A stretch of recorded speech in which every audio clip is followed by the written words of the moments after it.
आज है 26 दिसंबर 2025। 26 दिसंबर 2025 का करेंट अफेयर करेंगे। आज का फर्स्ट क्वेश्चन है कि सनातन संस्कृति की अटल दृष्टि पुस्तक का लेखक कौन है। तो अभी हाल ही में लिखा गया है सनातन संस्कृति की अटल दृष्टि पुस्तक, इसका नाम है अटल दृष्टि पुस्तक। का लेखक कौन है? तो इसका लेखक है वासुदेव देवनानी। कौन लेखक है? वासुदेव देवनानी ने लिखा है। ये जो है ये लॉन्च इसको किसने किया है? तो अटल दृष्टि पुस्तक जो है इसका लॉन्च किया है सीपी राधाकृष्णन, जो भारत के हैं उपराष्ट्रपति, इसने लॉन्च किया है। और वासुदेव देवनानी हैं, ये राजस्थान के विधानसभा के अध्यक्ष हैं, यानी राजस्थान के स्पीकर हैं। ये वासुदेव देवनानी, इसने अटल दृष्टि नामक पुस्तक का मतलब लिखा है और इसका विमोचन मतलब लॉन्च किया है सीपी राधाकृष्णन ने। आगे है और भी पुस्तक करते हैं, जैसे 10 पैसे का पोस्ट कार्ड। तो 10 पैसे का पोस्ट कार्ड पुस्तक का लेखक कौन है? तो ये है कैप्टन एस.एन. अहमद। कौन है? Captain S N. अहमद। उसके बाद में M S. Swaminathan, the man who fed India पुस्तक के लेखक कौन है? तो प्रियबदा जयकुमार। कौन है? तो प्रियबदा जयकुमार है। उसके बाद अगला क्वेश्चन है ब्रेकिंग द ग्लास सीलिंग पुस्तक का लेखक कौन है? तो ये है शक्ति गुरूर। कौन है? शक्ति गुरुंग। अगला है भाई द कॉन्स्टिट्यूशन मैटर्स। पुस्तक के लेखक कौन है? तो D.Y. चंद्रचूड़। कौन है? D.Y. चंद्रचूड़ इस पुस्तक के लेखक हैं। आगे है the one cricket my life and more, ये पुस्तक का लेखक कौन है? तो ये है शिखर धवन। इसका किसने लिखा है? तो ये शिखर धवन।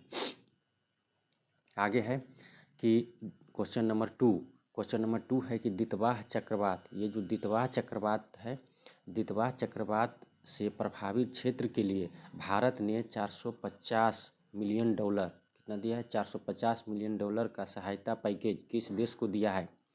तो भारत ने 450 मिलियन डॉलर की सहायता जो है ये श्रीलंका को दिया है। किसको दिया है? श्रीलंका को दिया है। अभी हाल ही में दितवाह चक्रवात जो है ये श्रीलंका में आया था। यहाँ बहुत सारा जान नुकसान हुआ है और बहुत सारा पुल हो गया, रोड हो गया, टूट गया है। तो इसको बनाने के लिए भारत सरकार ने 450 मिलियन डॉलर की सहायता दिया है। और इसमें जो है ये जो चक्रवात आया था इसके लिए भारत सरकार ने एक ऑपरेशन शुरू किया था। उसका नाम था सागर बंधु, मतलब ऑपरेशन का नाम था सागर बंधु। इसको भारत सरकार ने शुरू किया था। और चक्रवात के बारे में भी जानकारी प्राप्त करते हैं। मतलब और भी चक्रवात जो आया था प्रमुख वो कहाँ कहाँ आया था। जैसे चक्रवात शक्ति जो है ये कहाँ आया था? तो ये बंगाल की खाड़ी में आया था। ठीक है। उसके बाद में अगला है तूफान बैरी जो है ये मैक्सिको में आया था। उसके बाद में हरिकेन मोलिसा जो है ये जमैका में आया था। उसके बाद में है चक्रवात मोथा जो है ये बंगाल की खाड़ी में आया था और ये आंध्र प्रदेश और उड़ीसा को प्रभावित किया था। उसके बाद में है कि कुजीरा चक्रवात जो है ये ईरान में आया था, चीन में आया था। कुजीरा चक्रवात जो है ये चीन में आया था। आगे है ग्रास चक्रवात जो है ये दक्षिण पश्चिम हिंद महासागर में आया था। और फंग बोंग तूफान जो है ये फिलीपींस में आया था। फिलीपींस में बहुत ज़्यादा चक्रवात आते रहता है क्योंकि ये भारत के कह सकते हैं कि दक्षिण पूरब साइड में है, तो यहाँ पे चक्रवात ज़्यादा आते रहता है, समुद्र के किनारे है ना।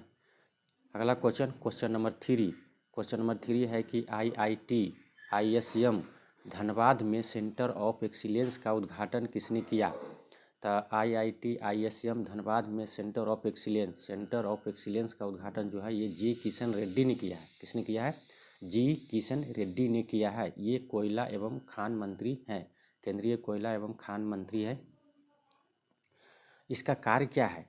इसका उद्घाटन किया है। तो इसका कार्य है कि केंद्र खनिजों की खोज करना, एक्सट्रैक्शन मतलब एक्सट्रैक्शन करना, प्रसंस्करण करना, रिसाइकलिंग करना और रीयूज और वेस्ट टू वेल्थ पर ध्यान देना इसका काम मेन काम है सेंटर ऑफ एक्सीलेंस का। तो इसका उद्घाटन जी किशन रेड्डी कोयला एवं खनन मंत्री ने किया है। और आगे इसके बारे में पढ़ते हैं कि गूगल ने एक एआई हार्डवेयर इंजीनियरिंग केंद्र कहाँ खोला है। तो गूगल जो है ये एक हार्डवेयर एआई हार्डवेयर यानी आर्टिफिशियल इंटेलिजेंस हार्डवेयर इंजीनियरिंग केंद्र जो है ये ताइवान में खोला है। अगला क्वेश्चन है एपीडा ने अपना पहला संक्षेप कार्यालय खोला है। तो खोला है कहाँ? बिहार में खोला है। कहाँ खोला है? बिहार में खोला है। उसके बाद अगला है टेस्ला ने अपना पहला भारतीय शोरूम कहाँ खोला है। तो ये खोला है मुंबई में खोला है। कहाँ खोला है? मुंबई में। देश का पहला एकीकृत ऑन्कोलॉजी केंद्र कहाँ खोला गया है। तो ये गोवा स्थित एम्स में खोला गया है। गोवा में स्थित एम्स है वहाँ पे खोला गया है एकीकृत ऑन्कोलॉजी केंद्र। उसके बाद में अगला है कि गूगल ने अनंत कैंपस खोला है। तो गूगल जो है ये अनंत कैंपस कहाँ खोला है। तो ये भारत में खोला है। अगला है बंगलुरु में 6G लैब सुविधा किसने शुरू किया है। तो ये किया है नोकिया कंपनी ने बंगलुरु में 6G लैब सुविधा का शुभारंभ किया है। अगला क्वेश्चन है क्वेश्चन नंबर 4 है सुशासन दिवस मनाया जाता है। तो सुशासन दिवस जो है ये कब मनाया जाता है। तो ये 25 दिसंबर को मनाया जाता है। कब मनाया जाता है? सुशासन दिवस 25 दिसंबर को मनाया जाता है। ये अटल बिहारी वाजपेयी के जयंती पर मनाया जाता है। और ये सुशासन दिवस जो है ये 2014 से मतलब मनाने का शुरू हुआ है। सुशासन का अर्थ होता है पारदर्शी, जवाबदेही और कुशल शासन। मतलब जो भी शासन करता है वो पारदर्शी होना चाहिए और जवाबदेही होना चाहिए शासन के प्रति और कुशल शासन होना चाहिए। ये सुशासन का अर्थ है। इसीलिए हम लोग जो अटल बिहारी वाजपेयी थे ये जो थे इनके जन्म दिवस पर सुशासन दिवस मनाते हैं। अगला है कि अटल बिहारी का जन्म जो हुआ था ये 25 दिसंबर 1924 को हुआ था। इनका जन्म जो हुआ था 25 दिसंबर 1924 को ग्वालियर में हुआ था। ग्वालियर मध्य प्रदेश में हुआ था।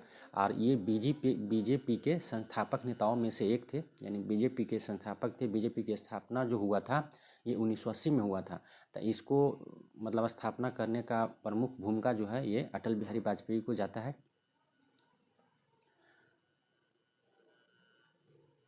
अगला क्वेश्चन है क्वेश्चन नंबर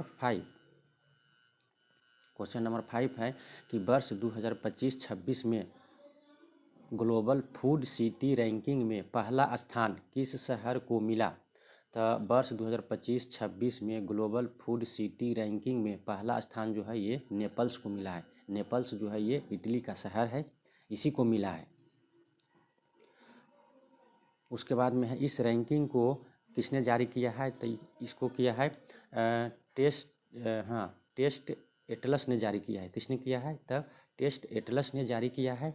और ये जो है इसमें 10 सर्वश्रेष्ठ फूड सिटीज़ को शामिल किया है, जिसमें से प्रथम स्थान पर नेपल्स इटली का आया है। सेकेंड पर भी इटली का ही कोई स्थान है।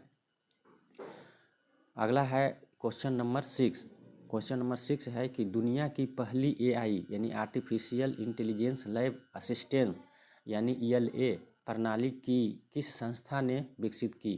तो दुनिया की पहली एआई लैब असिस्टेंट ELA प्रणाली जो है ये IIT दिल्ली ने विकसित किया है। किसने किया है? IIT दिल्ली ने विकसित किया है। इस लैब जो है इसकी सुविधा क्या क्या चीज़ मतलब इस लैब की सुविधा होगा।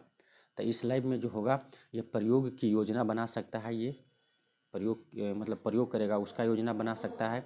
वास्तविक उपकरण को चला सकता है। वास्तविक उपकरण जो है इसको चला सकता है। उसके बाद माइक्रोस्कोप सेट कर सकता है। क्या कर सकता है? माइक्रोस्कोप सेट कर सकता है। उसके बाद परिणाम का विश्लेषण कर सकता है। क्या कर सकता है? परिणाम का विश्लेषण भी कर सकता है। ये सब इसका जो है ये सुविधा यहाँ पे उपलब्ध रहेगा इस संस्था का।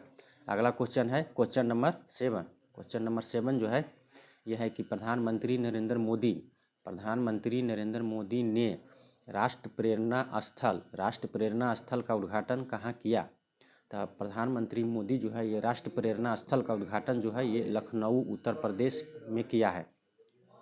तो लखनऊ उत्तर प्रदेश जो है ये बसंत कुंज क्षेत्र में बनाया गया है। मतलब बसंत कुंज क्षेत्र जो है लखनऊ में पड़ता है, लखनऊ उत्तर प्रदेश में। तो यहाँ पे ये बनाया, मतलब इसका उद्घाटन किया है। इसमें क्या होगा कि प्रधानमंत्री मोदी ने अटल बिहारी वाजपेयी की 101वीं जयंती पर राष्ट्र प्रेरणा स्थल की उद्घाटन किया है। ये जो है 65 एकड़ पर बनाया गया है और इसमें 65 फीट ऊंची मूर्ति, मतलब ऊंची कांस्य प्रतिमा स्थापित किया गया है। और इसमें जो लागत आएगा वो 230 करोड़, इसमें लागत कितना आएगा? लगभग 230 करोड़ रुपया का खर्चा इसमें आएगा। आगे है इसमें क्वेश्चन नंबर 8 जो है ये कह रहा है क्वेश्चन नंबर 8 में कि केंद्र सरकार ने एयरलाइन के संचालन के लिए किसे एनओसी दिया? तो एनओसी का मतलब होता है नो ऑब्जेक्शन सर्टिफिकेट, यानी केंद्र सरकार ने एयरलाइन के संचालन के लिए नो ऑब्जेक्शन सर्टिफिकेट किसे दिया है? तो ये दिया है संघ एयर को। किसको दिया है? संघ एयरलाइन को दिया है, फ्लाई एक्सप्रेस को दिया है और अल हिंद एयरलाइन को दिया है। अभी हाल ही में इंडिगो ने ऐसा काम किया था जिससे बहुत सारे लोगों को परेशानी झेलना पड़ा। बहुत सारे जो एयरलाइन था इंडिगो का वो सब मतलब कैंसिल कर दिया। पैसेंजर को बुला के सबको कैंसिल कर दिया और लोगों को सुविधा भी नहीं दिया गया। तो इसके चलते केंद्र सरकार ने निर्णय लिया कि इस मतलब एयरलाइन के एयरलाइन में मतलब इसमें और भी कंपनी को बढ़ावा दिया जाए, जिससे और भी लोग आए और कंपटीशन इसमें मतलब ज़्यादा हो और लोगों की सुविधा ज़्यादा से ज़्यादा मिल सके। इसमें आपका किराया भी कम हो सकता है, क्योंकि ज़्यादा कंपटीशन रहेगा तो किराया भी कम हो सकता है एक जगह से दूसरे जगह जाने का, और सुविधा भी मतलब अच्छा मिलेगा।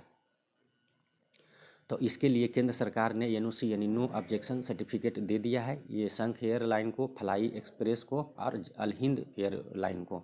और उसके बाद अब ये तीन जो एयरलाइन है, तीन कंपनी है, ये तीनों कंपनी अपना अपना एयरलाइन मतलब शुरू करेगा फिर भारत के लिए अलग अलग जगह पर पहुँचाएगा। देश से विदेश में भी पहुँचाएगा और अपना देश में भी मतलब एक जगह से दूसरे जगह पहुँचाने का काम करेगा। अगला है संघ एयरलाइन। संघ एयरलाइन है जो इसकी स्थापना हुआ था 2023 में। संघ एयरलाइन की स्थापना 2023 में हुआ था। इसका संस्थापक जो है ये श्रवण कुमार विश्वकर्मा है और ध्येय वाक्य जो इसका था ये था वासुदेव कुटुंबकम। इसका ध्येय वाक्य क्या था? वासुदेव कुटुंबकम। उसके बाद होता है अल हिंद एयरलाइन। अल हिंद एयरलाइन जो है इसका स्थापना 2024 में हुआ था और इसका हेडक्वार्टर केरल में है और इसका प्रमुख जो है यह मोहम्मद घारिस टी है। कौन है? मोहम्मद घारिस टी। और उसके बाद अगला है फ्लाई एक्सप्रेस। फ्लाई एक्सप्रेस जो है इसका प्रमुख है कोनाकांति सुरेश। इसका प्रमुख कौन है? कोनाकांति सुरेश। अगला जो है क्वेश्चन नंबर 9। क्वेश्चन नंबर 9 जो है इसमें कह रहा है कि विनोद कुमार शुक्ला का हाल ही में निधन हो गया है। इनको अभी हाल ही में 2025 में 59वां ज्ञानपीठ पुरस्कार भी दिया गया था। तो इनका जो निधन हुआ है तो ये क्या चीज़ से संबंधित थे? तो हिंदी साहित्यकार थे। क्या थे? हिंदी साहित्यकार थे विनोद कुमार शुक्ला। इनका जो हुआ था जन्म जो हुआ था 1937 में हुआ था, छत्तीसगढ़ में हुआ था और इनका मृत्यु 23 दिसंबर 2025 को हुआ है अभी। और इनको 59वां ज्ञानपीठ पुरस्कार 2025 प्रदान किया गया था विनोद कुमार शुक्ला को। अगला आगे है और भी जानकारी है इससे कि निधन है तो निधन के बारे में और जानकारी, जैसे ऋषभ टंडन जो है इनका निधन हो गया है। ये कौन थे? तो ये गायक भी थे और अभिनेता भी थे। उसके बाद है बरिंदर घुमन जो है ये बॉडी बिल्डर थे, इनका निधन हो गया है। उसके बाद में पंडित छन्नू लाल मिश्रा ये मतलब VVI है, बढ़िया क्वेश्चन है। ये बनारस घराने के गायक थे। कहाँ थे? बनारस घराने से संबंधित थे, ये सबसे ज़्यादा VVI है। उसके बाद में आगे है जयंत नरलिकर जो है ये खगोल वैज्ञानिक थे। उसके बाद डॉक्टर सुबन्ना अय्यप्पन जो थे ये कृषि वैज्ञानिक थे। कौन थे? कृषि वैज्ञानिक। और आगे है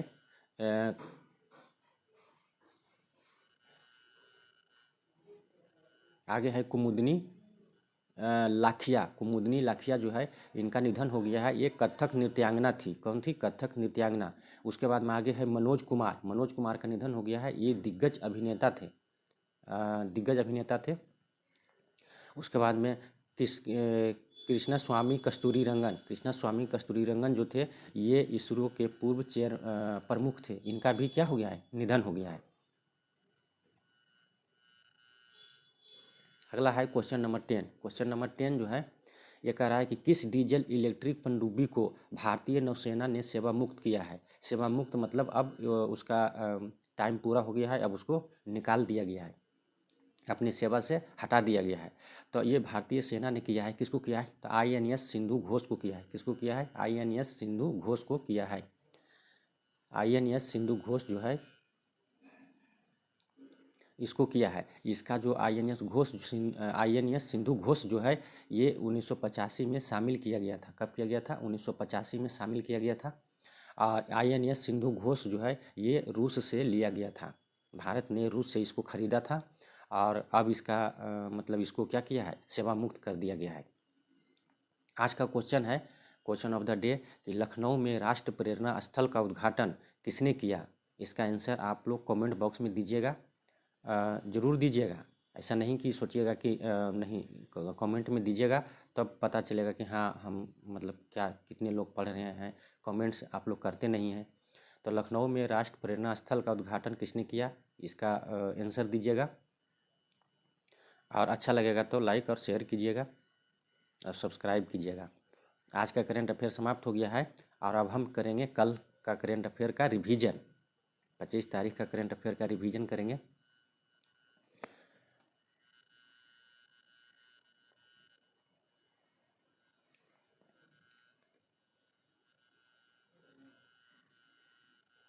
फर्स्ट क्वेश्चन है कि पॉलीमर एक रियाल का नोट पहली बार किस देश ने जारी किया था? ये ओमान सरकार ने जारी किया है। ये 11 जनवरी 2026 से सर्कुलेशन में आ जाएगा।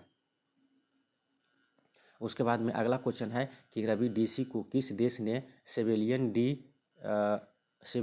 D l'Ordre Arts and des Letters सम्मान से सम्मानित किया है? तो ये फ्रांस सरकार ने किया है। उसके बाद में अगला क्वेश्चन था कल का कि मुक्त व्यापार समझौता यानी FTA फ्री ट्रेड एग्रीमेंट पर भारत के साथ किस देश ने बातचीत की है? तो ये न्यूजीलैंड ने किया है। किसने किया है? न्यूजीलैंड ने किया है। और न्यूजीलैंड को कीवी भी कहा जाता है। यहाँ माओरी और यूरोपियन समूह के जाति पाए जाते हैं। आगे हाल ही में काशी बजाकी करीबा परमाणु ऊर्जा संयंत्र जो है ये किसने शुरू करने का मतलब सोच रहा है? मतलब तो ये जापान जो है काशी बजाकी करीबा परमाणु ऊर्जा संयंत्र जो है इसको शुरू करने का मतलब सोच रहा है कि अब 15 साल बाद इसको शुरू करने का सोच रहा है। और 15 साल पहले फुकुशिमा परमाणु आपदा जो आया था उसमें ये बंद कर दिया गया था। आगे है कि सामाजिक बहिष्कार। अगला क्वेश्चन है सामाजिक बहिष्कार का किस राज्य में अपराध घोषित किया गया है? तो सामाजिक बहिष्कार को जो है ये कर्नाटक में अपराध घोषित किया गया है। इसमें अब क्या किया जाएगा? 3 साल का कैद और 1 लाख रुपये तक का जुर्माना भी लगाया जाएगा। अगला क्वेश्चन है कि डोनाल्ड ट्रंप ने किस नए युद्धपोत वर्ग की घोषणा की है? तो डोनाल्ड ट्रंप ने जो है ये ट्रंप क्लास, किसको किया है? ट्रंप क्लास युद्धपोत की घोषणा किया है। इसमें वहाँ के नौसेना को क्या मिलेगा? बढ़ावा मिलेगा और मजबूती से काम करेगा। अगला है कि बीपी कानूनगो को नया चेयरमैन नियुक्त किया गया है। तो किस संस्था का नया चेयरमैन नियुक्त किया गया है? तो ये किया गया है ITFL फाइनेंस का चेयरमैन नियुक्त किया गया है। आगे क्वेश्चन है कि IGU इंडियन गोल्फ यूनियन की 124वीं एमेच्योर गोल्फ चैंपियनशिप किसने जीता है? तो सुखमन सिंह ने जीता है। ये नोएडा से बिलोंग करते हैं।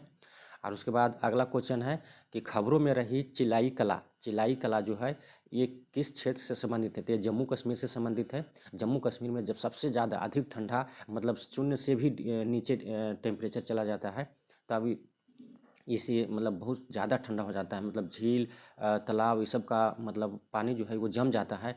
तब इसको हम बोलते हैं, इस मौसम को हम चिलाई कला बोलते हैं। ये 40 दिन तक चलता है। चिलाई कला। अगला है क्वेश्चन नंबर 10 वाला, कल का है रिवीजन। निरंतर 3 साल तक रोलिंग बजट लागू करने वाला पहला राज्य कौन बना है? तो ये रोलिंग बजट जो है ये लागू करने वाला मध्य प्रदेश राज्य जो है ये बना है। मतलब अब मतलब ये 3 साल तक रोलिंग बजट ये लागू करेगा। इसमें क्या होगा कि 2 साल मतलब आगे जो काम करेगा उसको पहली जानकारी प्राप्त हो जाएगा इसमें रोलिंग बजट में। उसके बाद आज का रिवीजन का लास्ट क्वेश्चन है कि blue bird block 2 satellite ISRO ने किस रॉकेट से लॉन्च किया है? तो ये किया है LV-M3M6 से किया है। ये जो रॉकेट है ये अमेरिका का रॉकेट है और लगभग 6100 kg का वजन का है। तो इसको किसने किया है? तो इसरो ने किया है। उसके बाद में आज का करेंट अफेयर समाप्त हुआ। जय हिंद, जय भारत।